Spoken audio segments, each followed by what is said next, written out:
Gusto mo ba na siya na naman ang mababaliw sa kasunod-sunuran sa'yo dahil ikaw na lang palagi ang sunod-sunuran sa kanya? Kaya kung gusto mo ay gawin itong ritual na ibabahagi ko sa inyo ngayon.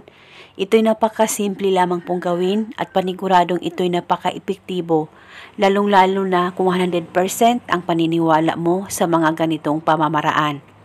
At gawin ito sa kahit na anong araw o oras na gusto mo. Ang gagawin mo lamang ay isulat sa papel ang pangalan at apelyido ng target ng 7 beses.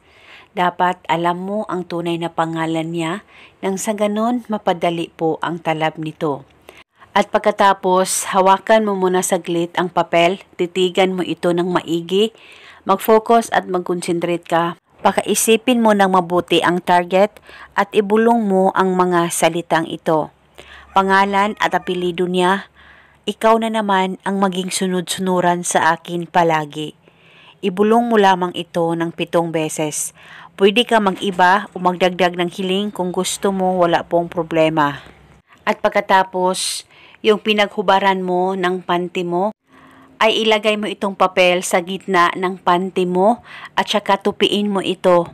At dapat hindi pa nalabahan yung panty mo na gagamitin natin sa ritual na ito. At pagkatapos mo nang matupi ito, ay itago mo lamang itong panty mo kung saan safe na walang makakakita at makakaalam. At itago ito hanggang 7 araw at pwede mo lang kunin ang papel at sunugin at saka pwede mo lang labhan yung panty mo. At paniguradong siya ay maging sunod-sunuran sa iyo na parang aso. At hindi na po ito kailangang bulungan mo pa, basta itago ito hanggang 7 araw. At paniguradong ito ay makakatulong sa inyo at magiging okay at maayos din kayong dalawa ng partner mo at siya ay mababaliw sa kasunod-sunuran sa iyo.